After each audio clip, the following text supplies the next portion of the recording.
I speak in the name of God, whoever creates, redeems, and brings new life. Amen. Recently I heard that on average Australians have 50% fewer friends than they did in the 1980s, and we know 50% less of our neighbours than we did in the 1980s. But in disaster we seem to step up, and we step from being a me to becoming a we. If we're churchgoers, the good thing is we're also more likely to volunteer in community work. To love God and to love our neighbour, this is our gospel today. I think it really is about the politics of love. In this, we heard that Jesus speaks about an unconditional love for God, and that same love is to be practiced amongst our community. Jesus succinctly summarises what is apparently 613 commandments in the Torah, the first part of the Hebrew Scriptures. And Jesus' summary of these 613 laws was not the first time a rabbi had done that. But Jesus' summary remains for us the central measure of our Christian faith. Love. Now, we too readily sentimentalise love. We make it primarily a feeling word, a doing word, but rather it is a doing word. It describes action. Love as action, agape. This becomes a bit more apparent when we realise that in the first century, Mediterranean persons were much more group-oriented than us, and we've psychologised a lot of New Testament and biblical words. But in that time, the group orientation meant that love had much more of an action idea in relation to those around them. I think our first Australians probably have a similar idea of the mob, and probably many outside of Western mindsets in the world as well. The term love, therefore, is best translated as group attachment or attachment to some person or persons. So to love God with all one's heart meant total attachment, or to love one's neighbour as oneself meant to attach oneself to these people, or to one's family, or to one's neighbourhood.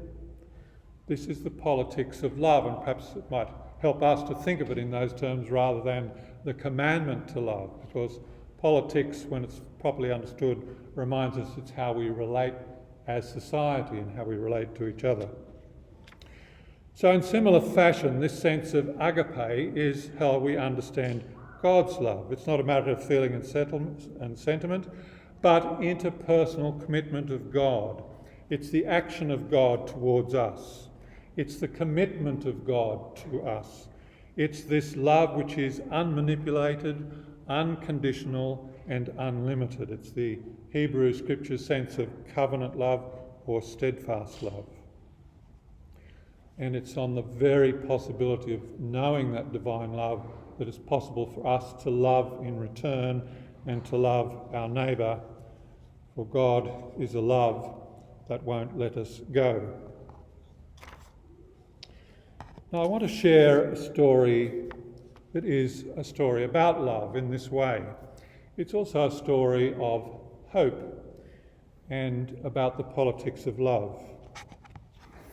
So the story actually comes from a book that a friend of mine lent me called Apeirogon. And Apeirogon is actually a many-sided shape, because the story, though it's mainly about a Jewish man and a Palestinian man and their relationship, it tells of how the whole situation in Israel-Palestine comes about through many stories, many sides, some of which entail Western intrusion and so on. The book tells the story of Rami Elahan, a Jew, and Bassam Aram, a Palestinian. Each of the men has lost a daughter. In Rami's case, Smadar, the victim was the victim of a suicide bomber. In Bassam's, Abir, his daughter, was killed by a rubber bullet fired from the back of an Israeli jeep and fired by a young 18-year-old soldier. Improbably, the fathers become friends, supporting each other's protests and speaking around the world. So I want to read to you now some of the story of this account from the book.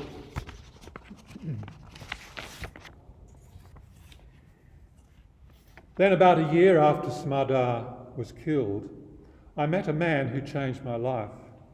His name was Yitzhak Frackenthal, a religious Jew, Orthodox with a kippah on his head. And you know, we tend to put people into drawers, stigmatise people. We tend to judge people by the way they dress, and I was certain that this guy was a right-winger, a fascist. He eats Arabs for breakfast. But we started talking and he told me about his son, Arik, a soldier who was kidnapped and murdered by Hamas in 1994. And then he told me about this organisation called Parents Circle that he had created. People who lost their loved ones, Palestinian and Israeli, but still they wanted peace. And I remember that Yitzhak had been among those thousands and thousands of people that came to my house the year before during those 7 days of mourning for Smadar. And I was so angry with him, so confused. I asked him, how could you do it? Seriously, how could you step into someone's house who just lost a loved one and talk about peace? How do you? How dare you? You came here to my house after Smadar was killed. And he, being a great man, was not insulted.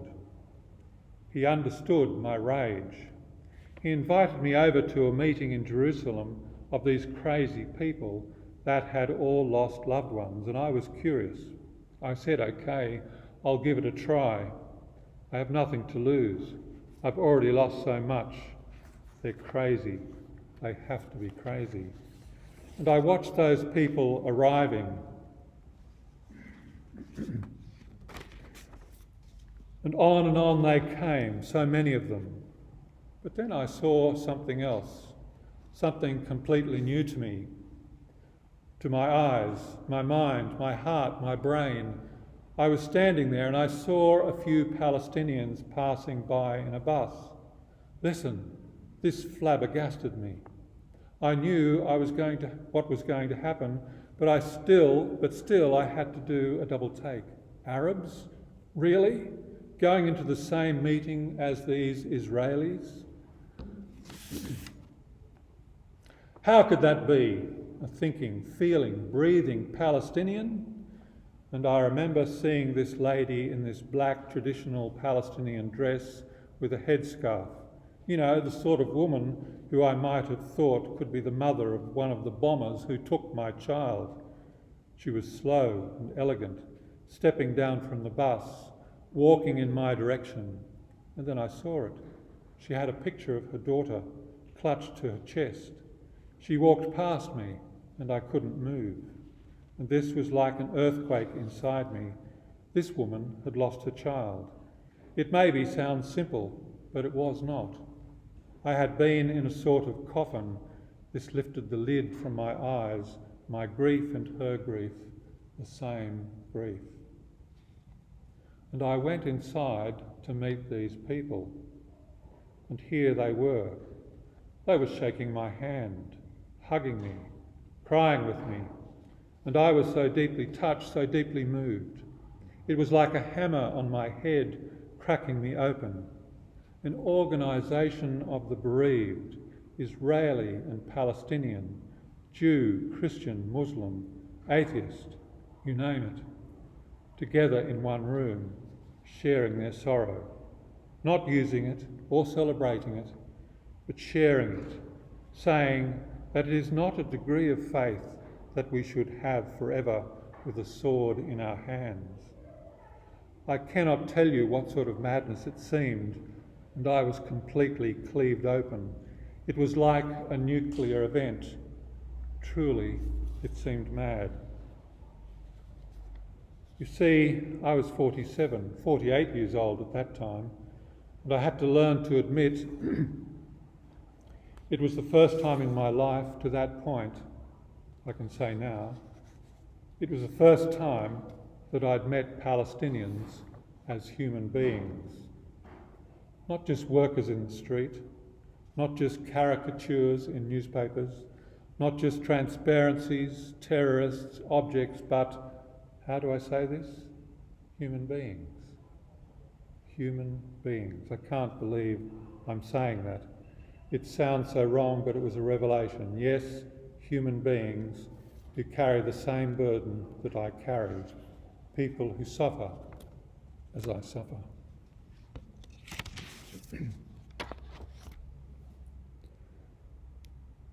Rami says he's not religious, but I don't doubt for 1 minute that in this encounter is the love of God which has rippled out beyond their lives and beyond their grief. And as St. John tells us, truly to love God is to love the neighbour. Truly to love the neighbour is to love God.